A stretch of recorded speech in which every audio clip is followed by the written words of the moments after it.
विलासपुर गांव में एक बड़ा चतुर व्यापारी था रवि वर्मा। वो सोचता था कि ये उसकी मेहनत और दिमाग से पैसा कमाया गया है, तो उसे टैक्स क्यों भरना चाहिए। ये सोचकर वो टैक्स देना बंद कर देता है। व्यापार में घाटा दिखाकर सारे आंकड़े ही बदल देता है। उसने इतनी बचत की कि पैसे के सारे बोरों से एक पूरा कमरा भर गया। अब उसे समझ नहीं आ रहा था कि उसका क्या किया जाए और बाकी पैसे कैसे छिपाए जाए। पैसों से भरे बोरे देखकर वो परेशान हो जाता है। तभी उसका बेटा किशोर वर्मा उसके पास आया और बोला, क्यों पापा, मैंने आपसे कहा था ना कि हमें इतने सारे पैसों की जरूरत क्या है। आप टैक्स क्यों नहीं भरते?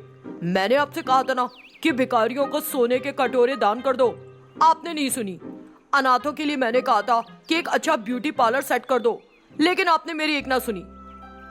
इसके बाद रवि वर्मा बहुत परेशान हो गया और सोचने लगा कि किसके पास इस पैसे को सुरक्षित रखे। तभी उसे बांस से बना एक ऑटो अपने सामने से निकलता हुआ दिखा। रवि वर्मा को एक चतुर विचार आया। वो जल्दी से अपनी कार में बैठता है और बांस बेचने वाले थिमैया के पास गया। आमतौर पर आप जैसे लोग हम जैसे गरीबों के पास बिना कारण नहीं आते। मुझे एक बांस कार हाउस चाहिए थे भैया, यानी ऊपर से होना चाहिए गाड़ी की तरह और अंदर से कमरे की तरह। मैं ठीक समझा ना? मैंने सोचा था कि तुम मूर्ख होगे, लेकिन तुम सही समझ गए। जी, आप बड़े लोगों को लगता है सारा दिमाग आप ही की जायदाद है। अच्छा बताओ, बांस का ये घर कब तक तैयार हो जाएगा? मैं कल दे सकता हूँ। वो एक नोटों की गड्डी निकालता है और उसे थिमैया को थमाता है।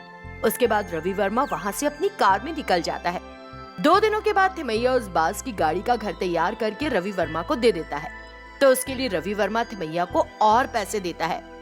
थिमैया उस पैसे को लेकर वहाँ से चला गया।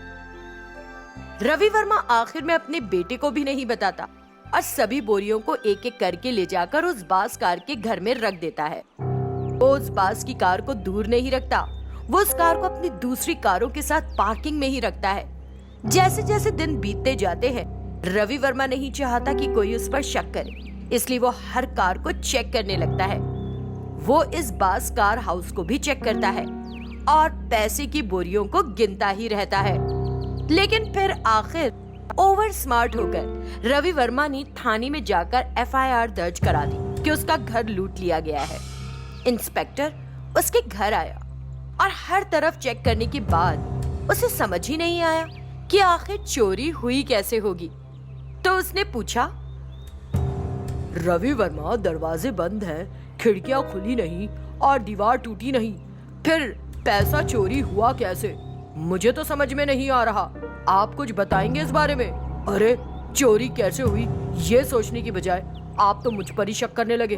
आप तो ऐसे बात कर रहे हैं जैसे मैंने सारा पैसा किसी कार या ट्रक में रखकर छिपा रखा है।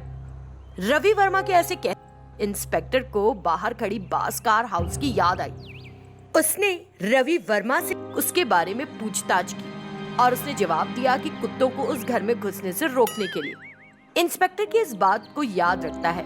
फिर इंस्पेक्टर पुष्टि करता है कि कोई डकैती नहीं हुई है, लेकिन रवि वर्मा ने सिर्फ इसका स्वांग रचा है। इंस्पेक्टर समझ जाता है कि रवि वर्मा ने सारा पैसा उस बांस कार के घर में रखा हुआ होगा, इसलिए वो रवि वर्मा को समझा बुझाकर वहाँ से चलता कर देता है। 2 दिन बीते और बांस कार घर गायब हो गई।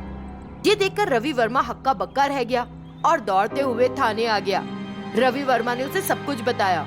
अपने मूर्खतापूर्ण व्यवहार के कारण आपने 2 नंबर का सारा पैसा खो दिया है। मैं देख सकता हूँ, मैं सब जान गया हूँ और आपको भी बता सकता हूँ। फिर इंस्पेक्टर ने उस कार को एक वीरान जगह पर ले जाकर खोलकर देखा और पैसों को देखकर मुस्कुरा दिया।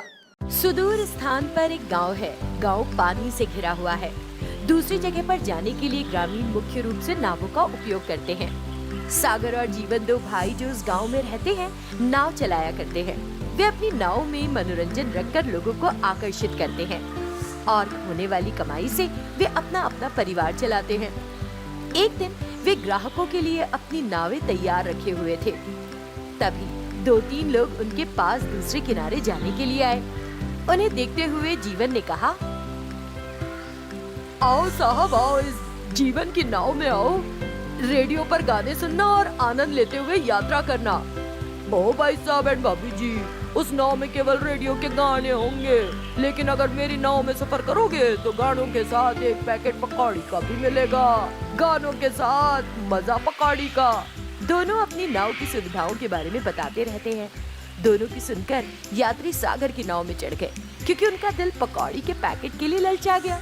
और उनके चढ़ते ही सागर जीवन की तरफ देखकर एक तरह की विजयी मुस्कान बिखेरता है और यात्रियों को बिठाकर अपनी नाव आगे बढ़ा देता है।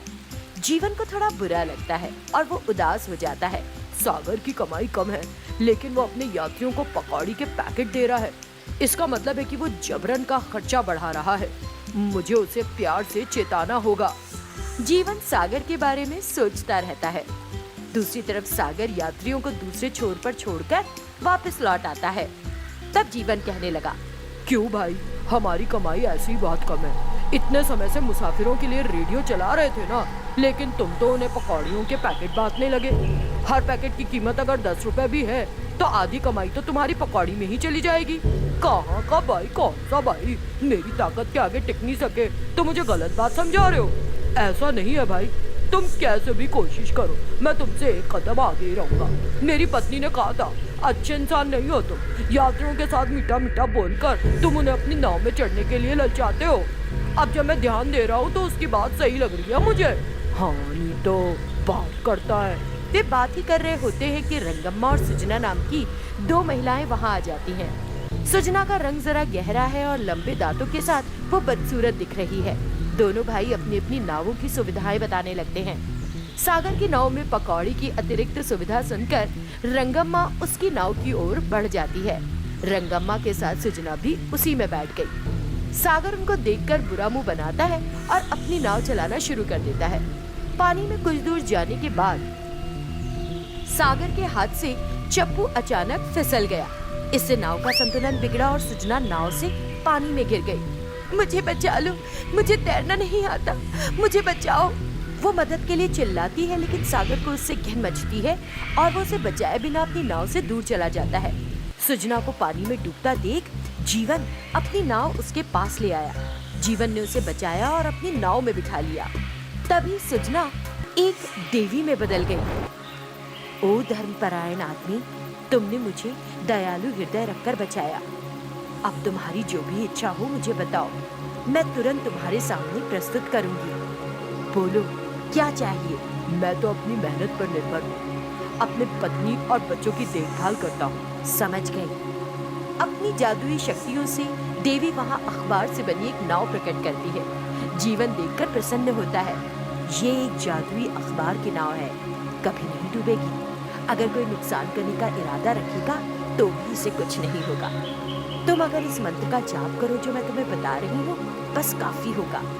इस नाव को तुम जहाँ चाहोगे अदृश्य होकर पहुँच जाएगी और जहाँ भी तुम्हें आवश्यकता होगी प्रकट हो जाएगी। और फिर देवी वहाँ से गायब हो गई। वो किनारे पर यात्रियों के साथ नाव को गायब कर देता और फिर दूसरे किनारे पर प्रकट हो जाता। वो बिना किसी खतरे के यात्रियों की सुरक्षित सेवा करने लगा और अपने परिवार के साथ खुशी से रहने लगा। सागर को अपनी गलती का एहसास हुआ और वो अपने लिए भी परी के आशीर्वाद पाने की सोचने लगा।